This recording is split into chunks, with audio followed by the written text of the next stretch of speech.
మనం ఇవ్వగలిగేది చిన్నపాటి ఊతం అంతే, చిన్నపాటి ఆసరా. ఎక్స్ట్రా గొడవలు క్రియేట్ చేయకుండా కొంచెం బాధ్యతగా మాట్లాడటం, అవసరమైన చోట భుజం కాయటం. As part of NDA this is our responsibility. ఎందుకు నేను దీన్ని ఫస్ట్ టైం, నేను ఇప్పుడు దాకా మాట్లాడిన విధానంలో కొంచెం సాఫ్ట్గా ఫస్ట్ టైం నేను ఎందుకు హిందూ, టార్గెటెడ్ హిందూ, మిగతా వాళ్ళు ఇబ్బంది పడతా ఉన్నారు మాట్లాడటానికి. ఉగ్రవాదులు టార్గెట్ చేసి హిందువులను చంపారు, ఇది సత్యం అంతే. వాళ్ళు అన్న మాట నాతో ఏంటంటే, మధుసూదన్ గారి భార్య, ఇఫ్ ఆమె ముస్లిం నన్ను స్పేర్ చేసేవాళ్ళు సార్. మేము చేసింది పాపం, బీయింగ్ హిందూ పుట్టడమా మేము చేసింది? కనీసం మా చేతుల్లో ఆయుధాలు కూడా లేవే, మేము సైనికులం కూడా కాదే. మేము బిడ్డలు ఇద్దరు అక్కడే ఉన్నారు. నేను ఆలోచించలేదు ముందు. నేను అనుకున్నాను ఆయన ఒక్కైనా వెళ్ళారేమో, అలా చనిపోయారేమో అనుకున్నాను. కానీ కుటుంబం అంతా ఉంది, ఇంకో ముగ్గురు, ఇంకో 2 ఫ్యామిలీస్ ఉన్నాయి. అందరి ముందు దారుణంగా చంపేస్తే, ఇంకా ఇది భారతదేశం కాబట్టి చాలా 7 దశాబ్దాల తర్వాత మాట్లాడుతున్నాం మనం. కశ్మీర్ని 3 సార్లు, మన పాకిస్తాన్ని 3 సార్లు ఓడించాం. సహనం ఎక్కువైపోయింది మన దేశానికి. ఎందుకని కంట్రీ మనుషులే సహనం ఎక్కువ మనకి. ఏదైనా అతి చేస్తే మంచిది కాదు, అతి సహనం కూడా మంచిది కాదు, మితిమీరిన మంచితనం కూడా మంచిది కాదు. ఇష్టారాజ్యంగా వచ్చి కాల్ చేసి వెళ్ళిపోతాం అంటే మనం ఎందుకు కామ్గా ఉండాలి? మన జన సైనికుడు చనిపోయిన మన జన సైనికుడు మనలో ఎవరైనా కావచ్చు, అది నేను కావచ్చు, మీరు కావచ్చు, ఎవరైనా కావచ్చు. అది ఎంతమంది ఇక్కడికి వచ్చేసి ఉంటున్నారో మనకు తెలియదు,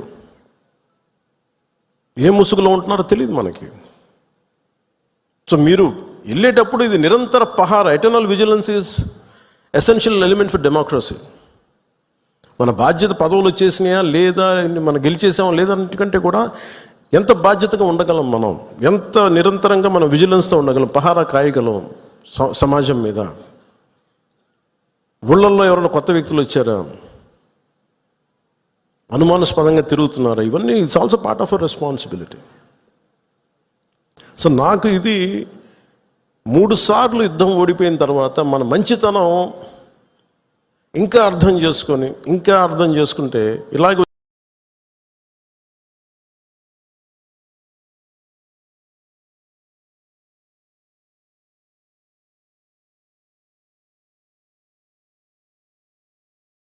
వచ్చి ఇళ్లలోకి వచ్చి చంపుతారు. షికార్కి వెళ్తే, సరదాకి వెళ్తే చంపేస్తారు. దీనికి మటుకు చాలా బలమైన స్టాండ్ తీసుకోవాలి. అందుకే నాయకులందరికీ కూడా, జన సైనికులందరికీ కూడా, వీరమలందరికీ కూడా ఇది ధైర్యంతో కూడుకున్న పని. ఉగ్రవాదులను ఎదుర్కోవడం అంటే ధైర్యంతో కూడుకున్న పని.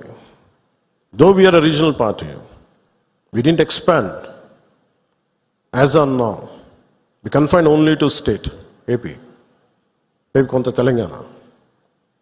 కానీ మన ఆలోచన విధానం జాతీయవాదం. ఇది మీరు బలంగా ఉండగలిగితేనే రేపొద్దున యుద్ధ పరిస్థితులు రావచ్చు, రాకపోవచ్చు, నాకు తెలియదు యాజ్ ఆన్ టుడే. బట్ కొన్ని 7 అంశాల మీద నిర్ణయాలు తీసుకున్నారు. ముందు వాటర్ ఆపారు. అంటే కొంతమంది మాట్లాడుతారు, కొంతమంది లీడర్స్, ఎంత లౌకికవాదం, ఎంత సెక్యులరిజం అంటే అందరికీ, ఎంత సెక్యులరిజం అయిపోయిందంటే అందరికీ. నేను అనేది మన కంట్రీ స్లోగనే సత్యమేవ జయతే. Unlike America, in God we trust అంట. 3 కోట్ల దేవతలున్న దేశాలలో మన సత్యాన్ని నమ్ముతాం, కానీ మన అమెరికాలాగా ఇన్ గాడ్ వి ట్రస్ట్ ఒక దేవుడిని పెట్టలేదు మన దేశంలో. We're beyond religion, we're beyond God. Truth is eternal.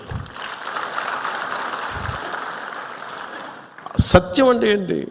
ఒక తప్పుని తప్పుగా చెప్పడం, ఒప్పుని ఒప్పుగా చెప్పడం. If I make a mistake, I admit it's a mistake. Constant కరెక్షన్లో ఉండాలి. ఎటర్నల్ ట్రూత్ అది.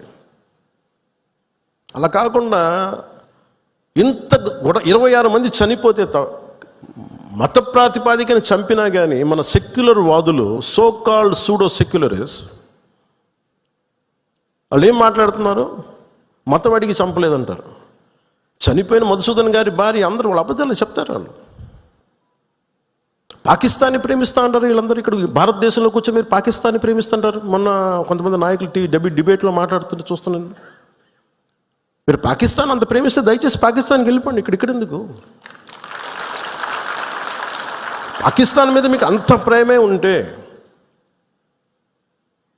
ఇది మాట్లాడుతున్న పోనీ ఏదైనా వీళ్ళందరూ కూర్చొని కాంగ్రెస్ నాయకులు వీళ్ళందరూ కొంతమంది ఎమ్మెల్సీలు కూడా ఉన్నట్టుగా అనిపించింది నాకు చూస్తుంటే. ముఖ్యంగా సౌత్ నుంచి ఉన్నారు కొంతమంది సీనియర్ కాంగ్రెస్ నాయకులేమో కాంగ్రెస్లోనే విభేదం ఉంది. మేము వెళ్ళిపోతే మీరు పాకిస్తాన్ని, మీరు భారతదేశంలో దాడి జరిగినప్పుడు భారతదేశానికి నిలబడాలి తప్ప పాకిస్తాన్కి నిలబడతాం మీరు సెక్యులరిజం అంటే అది ఏ ససేమిరా ఎవరు ఒప్పుకోరు. ఇక్కడ ఆ బలం మనం చూపించాలి. మనం ప్రాణాలు పోతే తిరిగి వస్తాయా? ఆయన ప్రాణాలు పోయినాయి. ఆయన బిడ్డల పరిస్థితి ఏంటి? ఆయన భార్య పరిస్థితి ఏంటి? మెరిట్ మీద ఉద్యోగం సంపాదించుకున్న అబ్బాయి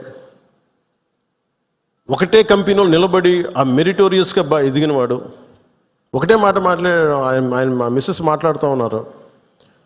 మాకు ఏం ఆశలు లేవు సార్. మేము సింపుల్ ఒక చిన్న మిడిల్ క్లాస్ ఫ్యామిలీ.